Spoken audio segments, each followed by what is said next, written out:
आज की वीडियो में मैं आपको बताऊंगा कि किसी भी मंत्र, किसी भी पाठ का प्रयोग आप कहाँ और कैसे कर सकते हैं।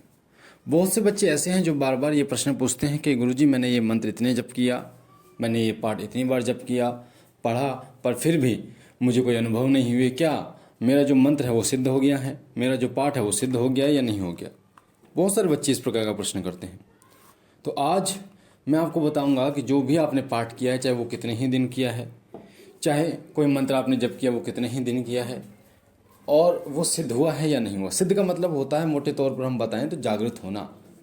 जब कोई शक्ति जागृत हो जाती है, कोई काम करना शुरू कर देती है, तो उसे हम कह देते हैं कि वो शक्ति जो है वो सिद्ध हो गई है। और सिद्ध का मतलब ये होता है जागृत होना, वो काम कर रही है, आपके काम बन रहे हैं, यानी वो आपके पास आ चुकी है वो शक्ति।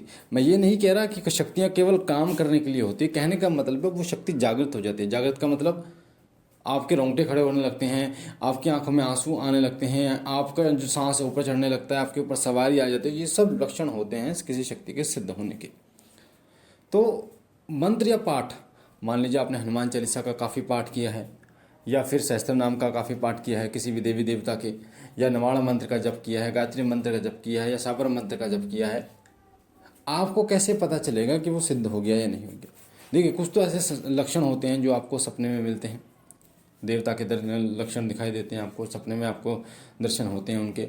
इस तरीके के कुछ लक्षण होते हैं। कुछ लक्षण होते हैं जिन्हें आप स्वयं अजमा कर देख सकते हैं, जिन्हें आप स्वयं अजमा कर देख सकते हैं। मुझे अभी भी याद है कि जब मैंने मंत्र सिद्धि किया था, आद अंत धरती आद अंत परमात्मा, दोनों बीच बैठे शिवजी महात्मा, खोलगड़ा दे दड़ा देखो शिवजी महाराज, तेरे शब्द का तमाशा। ये शाबर मंत्र है बाबा भोलेनाथ का। और मैंने क्या सिद्ध किया था, हमारी तो औकात ही नहीं है कि किसी मंत्र को हम सिद्ध कर सकें।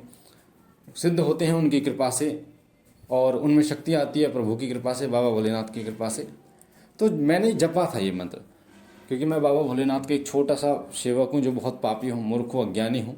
और वो इतने, उनकी इतनी मुझ पर कृपा है कि वो मुझ जैसे अधम पर भी कृपा करते हैं, मुझ जैसे पापी पर भी वो कृपा करते हैं। वो इतने दयालु हैं। और फिर जब उस मंत्र को मैंने जपा था, तो उस समय पर मेरी मम्मी को प्रेत बाधा थी। तो उस समय पर मम्मी को जब प्रेत बाधा थी, किसी बाहरी कोई शक्ति थी जो हमारे आस पड़ोस लगभग, मान लीजिए आप 100 मीटर 200 मीटर के लगभग, एक औरत जो है वो जलकर मरी थी, तो वो आ गई थी। तो उस समय पर मैंने वो मंत्र पढ़ा और फूंक मारी और बाबा से प्रार्थना की कि बाबा जो भी शक्ति है इसको हाजिर करो। हाजिर हुई, उसने बताया मैं कौन हूँ, कैसे हूँ। और फिर मैंने बाबा से क्या बोला कि बाबा इसको अब जो है ना अपने शरीर से हटा के, फिर शरीर बंधन किया। बहुत सारे काम जो होते हैं शरीर बंधन के विषय, घर बंधन होता है बहुत सारे। कहने का मतलब है तब से मम्मी ठीक है। तो वो काफ़ी साल पहले की बात है, लगभग 8-10 साल हो गए होंगे उस बात को। पर आज मैं आपको बता रहा हूँ कि मैंने जब ये प्रयोग किया था ना, तो इस प्रयोग को मुझे एक चीज़ तो पता चली थी कि हाँ, जो मैं भक्ति कर रहा हूँ वो मेरी भक्ति सही दिशा में जा रही है, जो मैं मंत्र कर रहा हूँ वो सही दिशा में जा रहा है, और ये मंत्र काम भी कर रहा है। तो मुझे पता चला था। इसी तरीके से आप भी पता कर सकते हो। अब जरूरी नहीं कि प्रेत बाधा से जुड़ी चीज़ें, कुछ ऐसे एक्सपेरिमेंट होते हैं जिन्हें आप बार बार करते हैं ना, तो आपको अलग अलग रिजल्ट मिलते हैं। तो एक्सपेरिमेंट जैसे करते हैं उसी तरीके से आपको एक्सपेरिमेंट करना होता है। एग्जाम्पल के मैं आपको बताता हूँ एग्जाम्पल के तौर पर, कि जैसे आपका कोई मंत्र है, कोई चालीसा आपने पढ़ी है, सिद्ध करी है, और किसी, मैं प्रेत प्रेत से जुड़े बताता हूँ, फिर उसके बाद शरीर से जुड़े बताऊँगा। मान लीजिए किसी के घर में प्रेत बाधा है, तो आप क्या कीजिए, आप संकल्प, एक दिन का संकल्प जो मैंने बता रखा है, संकल्प लेके आप हनुमान चालीसा पाठ कीजिए। 11 हनुमान चालीसा पाठ कीजिए। एक हनुमान चालीसा पाठ करोगे तो एक लाल धागे में गांठ बांध दीजिए, फिर दूसरे बार पाठ करोगे फिर लाल धागे में गांठ बांध दीजिए। ऐसे 11 हनुमान चालीसा पढ़ोगे, 11 गांठें बन जाएंगी। और बाबा से प्रार्थना करके, हम लोग बालाजी महाराज की जोत जला के, हनुमान जी की, और उनसे बोलना है कि बाबा इसका नाम यह है, इसके ऊपर जो भी समस्या है उसके लिए धागा हनुमान चालीसा से मैं आमंत्रित करके बना रहा हूँ, मुझ पर कृपा करो और मेरी विनती स्वीकार कर, इसके शरीर में जो भी रोग बाधा है उसको हटाओ। तो उसको ना फिर जोत के ऊपर से 7 बार उतार के क्लॉकवाइज और उसको पहना देना है। आपको अगर उसको आराम मिलता है तो समझ लेना कि आपकी हनुमान चालीसा सिद्ध हो गई है। उसी तरीके से कोई मंत्र है, किसी मंत्र के माध्यम से धागा बना सकते हो। अगर आपके घर में कोई वैसी दिक्कत है, आपको लगता है कि कुछ ना कुछ गड़बड़ चल रही है, कुछ नेगेटिव एनर्जी है जो कहीं ना कहीं कुछ दिक्कत कर रही है, तो आप कोई जो मंत्र आप पढ़ रहे हैं उस मंत्र की 1 माला जप कीजिए, जल में फूंक मारिए। उसी तरीके से 5 माला जप करके फूंक मारेंगे तो उस जल से छींटे लगाइए अपने पूरे घर में, अंदर से बाहर की तरफ, और घर परिवार को पिलाइए। तो सुबह और शाम ये काम करेंगे तो आप देखेंगे कि अगर आपको आराम मिले, अगर आपको कुछ ऐसा लगे कुछ बदलाव हुआ है, तो आपको इसका मतलब वो मंत्र काम कर रहा है। इस तरीके से आप जान सकते हैं।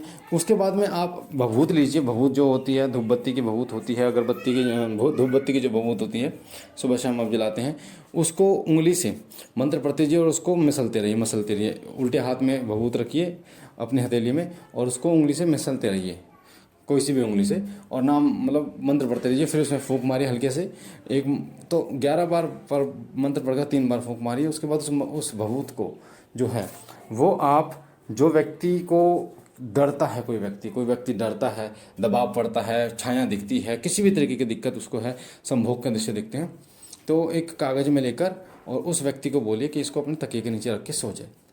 तो आप देखेंगे अगर उसको नहीं दिखते कुछ दिन तक, 5-10 दिन नहीं दिखते उसको ये चीज़ें, इसका मतलब कहीं ना कहीं ये चीज़ें काम कर रही हैं। तो ये चीज़ें ना काम कर रही हैं, सिद्ध हो गई हैं। ये सबसे अच्छा तरीका है जिससे मैं आपको बता रहा हूँ, जिससे आप ये जान सकते हैं कि वो शक्ति जो है वो जागृत हो गई है, शक्ति सिद्ध हो गई है। तो इस तरीके से आप जान सकते हैं। और भी बहुत सारे तरीके हैं जिनसे आप जान सकते हैं।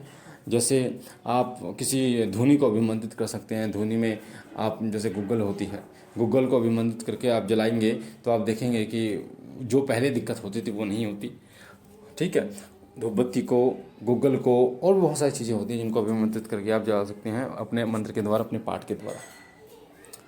अब कई बार क्या होता है कि आपको मान लीजिए दर्शन चाहिए बाबा के, किसी भी देवी या देवता के जिनकी आप पूजा करते हैं, तो रात को आप उस मंत्र को, जो मंत्र आपने पढ़ा है, 1 गिलास पानी लीजिए और पूजा करते टाइम उस मंत्र को आप 5 माला जपा, एक माला पे फूंक मारी, फिर 5 बार फूंक मारी और अपने स्नेह से प्रार्थना की कि प्रभु, हाथ में जल पकड़ के, मुझे आपके दर्शन चाहिए, कृपा मुझे अज्ञानी मूर्ख को दर्शन दीजिए। ध्यान रखना, कभी भी भगवान के सामने, किसी के सामने अपने आप को बड़ा दिखाने की कोशिश मत करना, अपने आप को पापी अज्ञानी समझना, क्योंकि सच्चाई भी है, हम जैसे अधम पापी और अज्ञानी ही तो हैं, जो हम पर प्रभु की जो कृपा है वो इतनी देर में हुई है और अभी भी हम मनुष्य जीवन में हैं। नहीं तो अगर प्रभु की कृपा हम पर जल्दी हो जाती तो हम इस संसार को, इस मृत्यु लोक को छोड़कर उनके चरणों में स्थान पाते। तो उनकी कृपा क्यों लेट मिली है? कि वो हमारे कारण, क्योंकि हमने वो ऐसे कर्म, हमने उनकी भक्ति नहीं की, तो हमें इस योग्य बनना होगा। तो जब आप इस तरीके से करेंगे, उस जल को पी जाना है, तो आप देखेंगे उसी रात आपको उनके दर्शन होंगे। तो आप समझ जाना कि वो मंत्र, वो पाठ, वो सिद्ध हो गए। तो मैं कोशिश रहती है कि मैं आपको वो चीज़ें बता पाऊँ जो आपके काम की, अनुभव की हों, और जो मैंने अपने जीवन में महसूस की हैं। तो बाकी मुझे आशा है जानकारी आपको अच्छी लगी होगी। पहली बार चैनल पे हैं तो चैनल को लाइक कीजिए, शेयर कीजिए, सब्सक्राइब कीजिए। ज़्यादा से ज़्यादा इस वीडियो को पहुँचाना लोगों तक।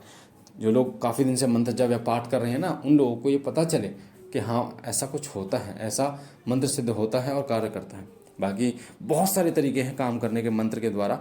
एक ही मंत्र से बहुत सारे काम जो किए जा सकते हैं, वो आप कमेंट करेंगे तो अगर आप मतलब 20 लोग भी अगर कमेंट कर देंगे तो मैं कोशिश करूँगा कि उस टॉपिक पर वीडियो बनाऊँ ताकि आपको ये जानकारी मिल पाए। बाकी हम मिलते हैं एक नई जानकारी के साथ, तब तक के लिए ओम नमः शिवाय।